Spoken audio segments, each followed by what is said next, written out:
In this video, I'm going to show you exactly how I was able to fix Arc Raiders lag on my PS5. So what I did firstly is that I exited the game and instead I went into the settings here on my PS5 and then I clicked on network right here, as you can see.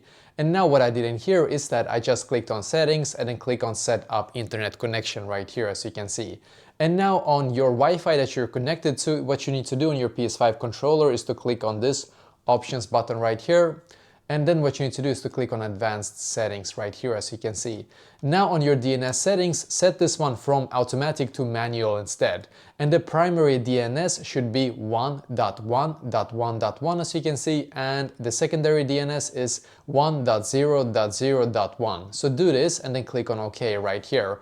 And as you can see, it says connecting to the access point and then connecting to the internet right here, which is perfect. So give it a couple of seconds and then now you're going to go back to this page right here, and where you see Arc Raiders, as you can see, now what you need to do on this one is to once again click on the options button right here.